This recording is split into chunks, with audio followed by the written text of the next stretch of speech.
Hi, yes, hello. It's a quick time slot, and I've got a long and kind of goofy story to tell you, so I'm going to have to hurry. I'm Mike l0ss. I work for Asterisk Information Security in Perth. I do pen testing and whatnot. You might know me as the guy who made Grouper. And I'm just going to tell you a quick, goofy war story about this one time a client wanted something that kind of seemed impossible, and how we pulled it off by being lucky as hell and not particularly prepared. I've had to trim some of the middle bits out of this story to make it fit in the 15 minutes, but the original engagement did include substantial contributions from Nano and DT here, so credit where credit's due, and please attribute the dumbassery to me. So, the brief. Several years ago, back when I'd only been doing this pen testing thing for about 6 months, we had a client come and ask us to red team them. Please note the enormous scare quotes. I love doing the bad guy stuff, so I got really excited. But when the client started to explain their requirements in detail, we realized that what they wanted meant basically no accepted definition of red teaming. The client was a big organization with a bunch of facilities out in the suburbs. They wanted us to start by gaining physical access to one of the satellite sites and then use that physical access to get onto their network. Then they wanted us to pop a specific Confluence site and deface the front page to provoke incident response.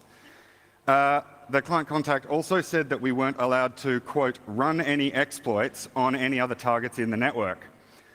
We tried to explain that this would be an extremely odd thing for a real-world attacker to do, but the client did a lot of hand-waving and just kept talking.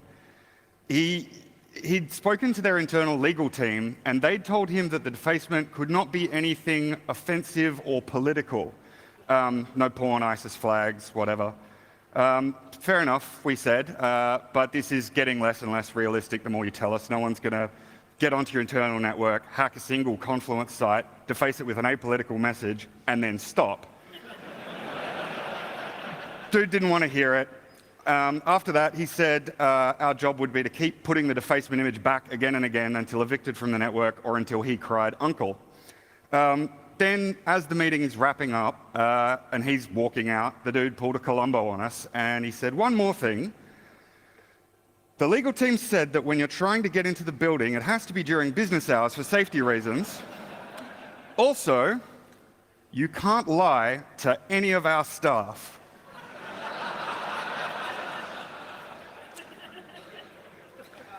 We were kind of flabbergasted, of course. We tried to explain how absurd a task this was, and that surely there'd been some miscommunication between him and the lawyers, but he was adamant, no lying. So, lesson the first, if the client asks for something dumb or impossible, try to figure out what they actually need. And certainly if they're not at the right maturity level and they're asking for red teaming, maybe question that. We discussed it internally and decided that if they were paying, it was going to be worth a try. We'd rules lawyer our way through the thing, and if we failed, we'd do what testers always do when a client decides to try and hamstring us on a gig. We put a big section at the front of the report that says limitations. So, preparation. First, we tried to do some recon. The site that the client selected for us was basically the worst. It was in like a semi-rural area, at the end of a long driveway. It didn't seem to have any Wi-Fi, and it had like those mirrored windows, so you couldn't see anything inside. And one of us was clearly just going to have to walk up and wing it. I'd never built a Dropbox for a gig like this before, but neither had anyone else in the team, so I just kind of made it up. We ended up with 2 devices to plant. Both are basically just Raspberry Pis and a powered USB hub. Then for one, we had a Wi-Fi adapter set up to silently host an AP in the hope we'd be able to reach it from the car park or the bushland nearby. The other one had a USB LTE adapter that would connect out to a C2 server with OpenVPN. In retrospect, I think the only way we could have made each look more like IEDs is if we'd gaffer taped each of them to a 3310 and a rusty artillery round. I found this picture on Pinterest, by the way. It's a 1/6 scale toy IED. Lesson number 2, don't make your Dropboxes look like bombs. buy a goddamn Jiffy box. Also buy a label maker and write, IT, do not unplug. This being the first time that I'd done this kind of thing, I wanted to do it right. And so I kitted myself out like I was breaking into the Pentagon or whatever. Lockpicks, multi-tool, prox marks, zip ties, gaffer tape, the whole bit. I can't pick locks to save my life, so I don't know what I thought I was doing. Of all the crap I brought, the only things I actually used were the drop boxes themselves and a badge that we faked up with like a color printer and some clear packing tape. So lesson the third, you are not James Bond. Don't bring a bunch of crap you're never going to use. Right, the mission itself. So I drive into the place, I park the car, I double check that I haven't wet my pants, and I walk in the front door. There's a desk with a receptionist at it, and she looks me right in the eye as I walk in, so I know I'm clearly not going to be able to just glide past. So I've got to talk to her, but I'm not allowed to lie. Hi, I said, I'm Mike. Do I need to sign in? Yes, in the book, just over there. Who are you here to see? She said. By the way, I did not sign in. I've been sent down by IT to do some network testing. She says, do you know where you're going? I reply, I just need to find a spare network port I can plug a testing device into.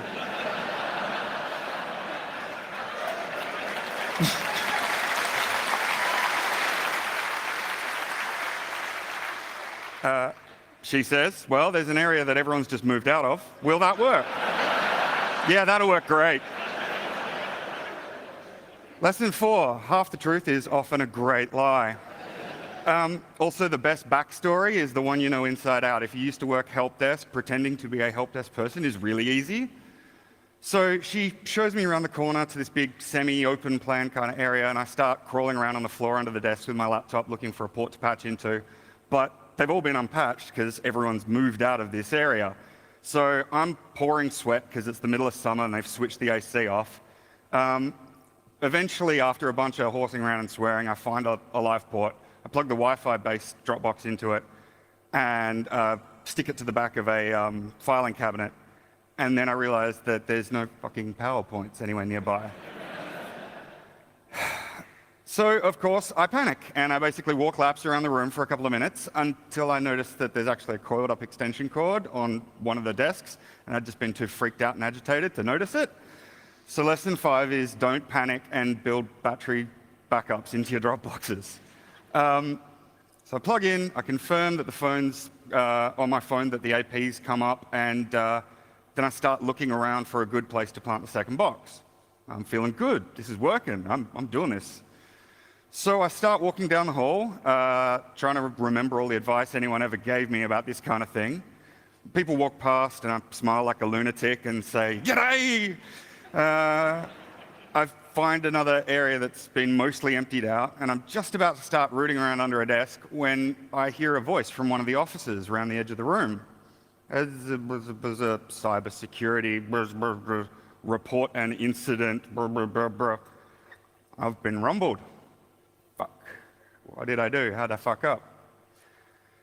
I freeze where I am and I listen as hard as I can, but my heart's beating really hard, my jaw's clenching up, I can't hear shit. I walk a bit closer to the door the voice is coming from so I can hear better, and I can see there's someone in there and he's facing away from me, but he doesn't look like he's on the phone. And I take a look at his screen and just about burst out laughing because he's doing his annual cybersecurity awareness training. And he's got the volume up super loud on his laptop speakers so he can't hear me behind him.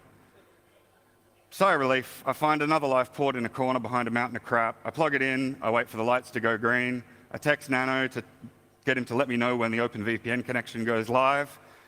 Years pass. Finally, he tells me it's working, and I basically sprint out the door, dive into my car, speed back to HQ. So, the hacking. Once we actually got down to it, the actual hacking stuff was kind of fish in a barrel. We responded up a set of low-proof creds. We used those to pull some scheduled tasks out of group policy. Used those creds to push Empire agents out to a few servers. Got some DA, dug in like a tick. I know Empire's not cool anymore, but this was back when Empire was actually new. Note, none of this constitutes running an exploit on any of the servers. Lesson 7, nothing is too dumb or too obvious to be worth trying. Next, Nano deployed a scheduled task to the Confluence server to replace the template for the main dashboard with this every 30 minutes. You can't go political, you can't go offensive, so you might as well go 90s skid. Nano might have gone a bit overboard, I don't know.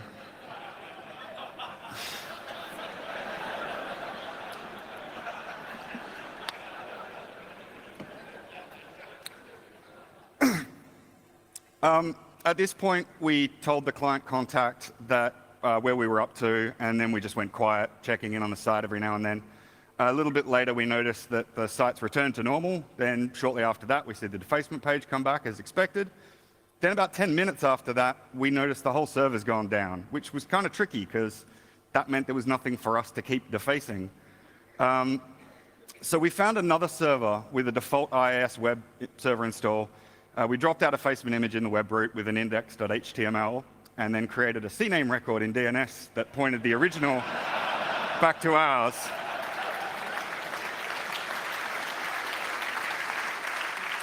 Ta-da! Which brings us to lesson 8. There is always another way. It's at this point the client contact called us to let us know that their staff, who'd been reasonably chill about the defacement originally, were basically panicking that we'd somehow magically hacked a server that was turned off.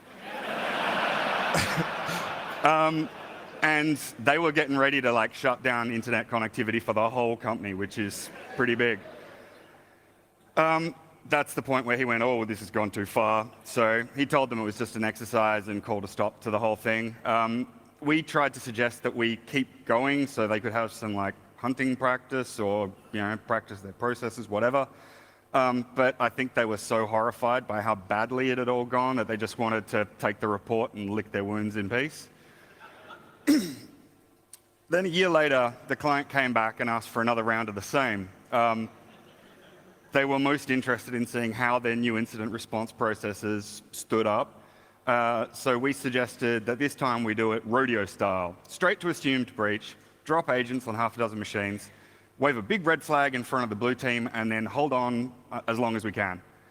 Which leads us to the weirdest thing I've ever had to put in a report and then read out to a room full of C-levels.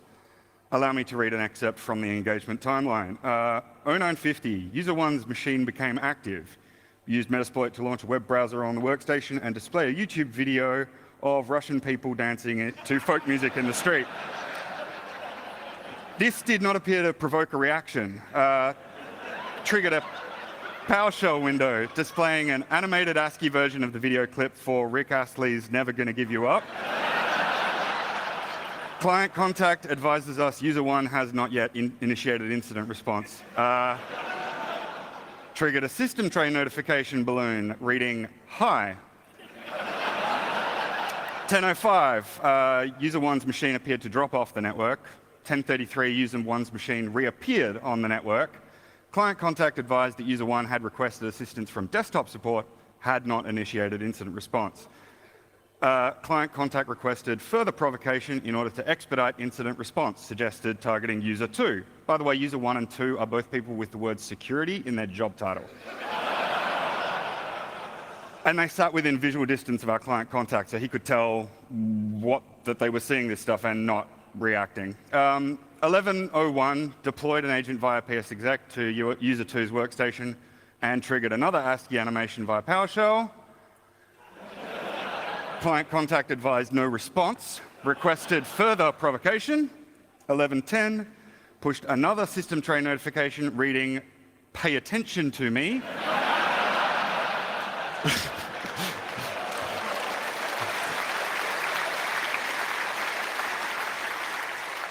Still no response. Client contact requested further provocation. 11:15 displayed dialog box reading lol hacked while playing AC/DC's Thunderstruck at max volume. 11:17 client contact advises incident response has been initiated.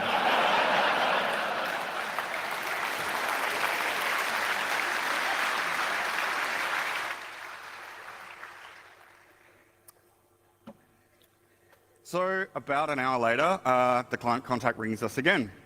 All our agents are still running except the two on those two workstations, and they're all calling home regularly, most of them just to the same C2 server that the others were on. Okay, I think they found you on the SCCM server, he said. But I'm not on the SCCM server. And he says, hold on, let me call you back. They're about to try and cut off the whole internet connection again. Which brings us to lesson 9. You can give a horse a detailed report telling them where the water is, how to drink it, how much to drink, and how to tell when they've drunk it. And you get the idea. And that's it.